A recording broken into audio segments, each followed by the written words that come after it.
Hello everyone, I welcome you all on क्विकिको। आज हम डिस्कस करेंगे जिस टॉपिक पे, उस टॉपिक का नाम है ओरिजिन एंड स्केल। हम इसका डेफिनेशन भी देखेंगे और हम अक्सर देखते हैं एग्ज़ाम्स में इससे रिलेटेड क्वेश्चन पूछता है कि कौन सा जो स्टैटिस्टिकल टूल है, जैसे कि मीन हो गया, मीडियन हो गया, स्क्यूनेस हो गया, वेरिएंस हो गया, कि सारे ये किस पे इंडिपेंडेंट होते हैं, किस पे डिपेंडेंट होते हैं, ओरिजिन पे होते हैं या स्केल पे होते हैं। तो ये बहुत कंफ्यूजिंग भी हो जाता है कभी कभी हमें सबको याद रखना। तो आज मैं वीडियो के एंड में एक आप लोग को चार्ट भी दूंगी जिसमें आपको मैं ये बताऊंगी कि कौन से जो स्टैटिस्टिकल टूल हैं जितने भी, वो किस पे इंडिपेंडेंट है, ओरिजिन पे है या स्केल पे हैं, या स्केल पे हैं या ओरिजिन पे हैं, वो भी मैं बताऊंगी। और अभी मैं आप लोगों को ओरिजिन क्या होता है, स्केल क्या होता है और इसके कुछ ब्रीफ इंट्रोडक्शन भी मैं आप लोगों को बताऊंगी। तो चलिए स्टार्ट करते हैं। सबसे पहले आते हैं हम ओरिजिन पे। तो ओरिजिन होता क्या है? तो अगर हम इसकी डेफिनेशन की बात करें तो पहले अगर हम देखते हैं तो ओरिजिन का मतलब होता है रूट या स्टार्ट या किसी चीज़ का बर्थ। कोई चीज़ नया अगर होता है तो हम उसको बोलते हैं कि ये इसका ओरिजिन है। अगर कोई कहीं से बिलोंग करता है, कहीं रहता है, तो हम पूछते हैं कि आपका ओरिजिन कहाँ का है, यानी कि आपके जितने पीढ़ियाँ हैं वो कहाँ की हैं। यानी कि हम एकदम बिगिनिंग देखते हैं किसी चीज़ की।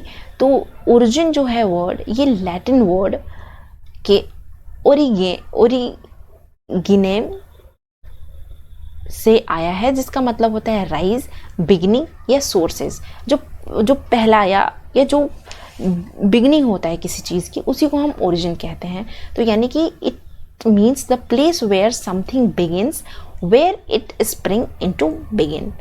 तो इसको हम ओरिजिन कहते हैं। अगर हम स्केल की बात करें तो ये एक ऐसा डिवाइस है जिसमें हम ऑब्जेक्ट को मेज़र करने के लिए यूज़ करते हैं, और किसी भी इवेंट या किसी भी अनदर ऑब्जेक्ट को, जैसे कि हमें किसी की हाइट नापनी हो गई तो हम अलग अलग तरह के स्केल का यूज़ करेंगे।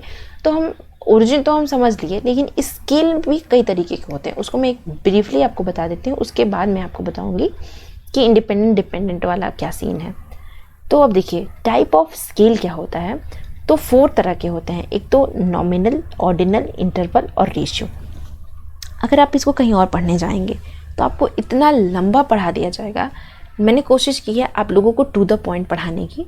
अगर नॉमिनल स्केल की बात करें तो इसमें हम सिर्फ नेमिंग देते हैं किसी भी वेरिएबल को, सिर्फ नेमिंग दे के हम नॉमिनल स्केल में हम सिर्फ नेमिंग देते हैं, ये याद रखिएगा।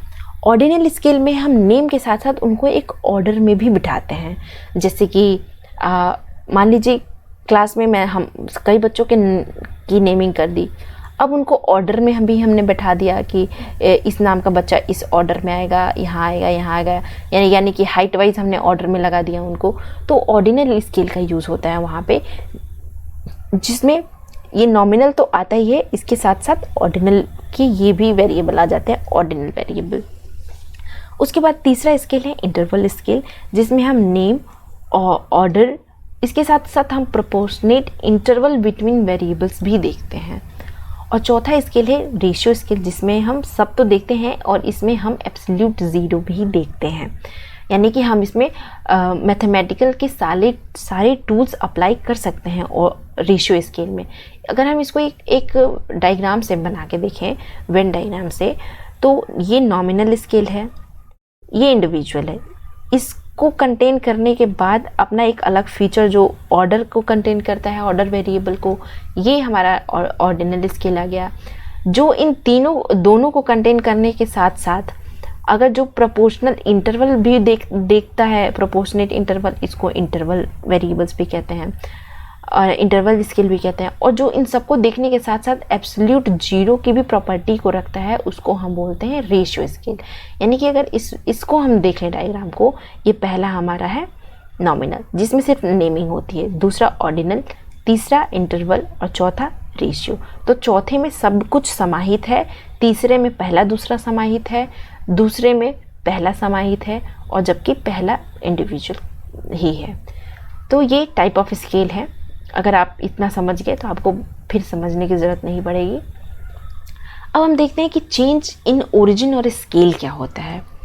अगर हम चेंज की बात करते हैं ओरिजिन की, इसका मतलब होता है कि किसी भी मतलब समथिंग एडेड और सब्ट्रैक्टेड फ्रॉम ओरिजिनल डेटा, यानी कि सिर्फ ऐड और सब्ट्रैक्शन की इसमें हम बात करते हैं, यानी कुछ ऐड कर दिया गया, कुछ सब्ट्रैक्ट कर दिया गया, उसी को हम ओरिजिन बोलते हैं, चेंज इन ओरिजिन। अगर हम चेंज इन स्केल की बात करते हैं तो हम इसमें देखते हैं कि किसी चीज़ में मल्टीप्लाई किया गया है और डिवीजन किया गया है ओरिजिनल डेटा सेट में, यानी कि इसमें मल्टीप्लाई और डिवीज़न आता है, जबकि इसमें सिर्फ प्लस और माइनस आता है ओरिजिन में। अब मैं जो आप लोगों से कह रही थी, क्या मैं आप लोगों को पूरा एक चार्ट दूंगी, ये रहा चार्ट। इस चार्ट में आपको हर चीज़ मिलेगा, जैसे कि मीन, मीडियन, मोड है, ज्योमेट्रिक मीन, हार्मोनिक मीन, ये मेजर ऑफ सेंट्रल टेंडेंसी है, ये ओरिजिन स्केल दोनों पे डिपेंडेंट होते हैं। जबकि जो मेजर ऑफ डिस्पर्जन है, जैसे range, deviation, standard deviation, variance, quartile deviation, ये ओरिजिन से इंडिपेंडेंट होते हैं लेकिन स्केल से डिपेंडेंट होते हैं। उसके बाद आते हैं रिलेटिव मेजर ऑफ डिस्पर्जन, जिसमें coefficient of range, coefficient of quartile deviation, coefficient of standard deviation, coefficient of mean deviation, coefficient of variation, ये सारे डिपेंडेंट होते हैं ओरिजिन से लेकिन स्केल से इंडिपेंडेंट होते हैं। और अगर कोरिलेशन की बात करें तो कोरिलेशन दोनों से ही इंडिपेंडेंट होता है, और जबकि रिग्रेशन और कोवेरिएंस ये ओरिजिन से तो इंडिपेंडेंट होते हैं लेकिन स्केल से डिपेंडेंट होते हैं। तो ये रहा आज का हमारा चार्ट, जो कि बहुत ही इम्पॉर्टेंट है आपके एग्ज़ाम पॉइंट ऑफ व्यू के लिए, जिसमें हमें हमेशा पूछता है, अक्सर ज़्यादातर क्वेश्चन तो इससे फॉर्म होते हैं, कोरिलेशन ओरिजिन और स्केल से कैसा है, तो दोनों से ये इंडिपेंडेंट होता है। उसके बाद हमसे पूछ लिया जाता है स्टैंडर्ड डेविएशन के बारे में, उसके बाद हमसे पूछ लिया जाता है मीन के बारे में, मीडियन के बारे में। तो ये चार्ट बहुत ही हेल्पफुल होगा, बस एक बार याद कर लीजिएगा। सेंट्रल टेंडेंसी में दोनों डिपेंडेंट होते हैं, डिस्पर्जन में सिर्फ ओरिजिन पे इंडिपेंडेंट होते हैं, बाकी स्केल पे डिपेंडेंट होते हैं। फिर जो इनके रिलेटिव मेजर्स हैं उस पर ये ओरिजिन पे डिपेंडेंट होते हैं, स्केल पे इंडिपेंडेंट होते हैं। तो आई होप आप लोगों को ये डिस्कशन अच्छा लगा होगा और आपको बहुत ही हेल्पफुल भी होगा आपके एग्ज़ाम के लिए। तो thank you so much and stay tuned.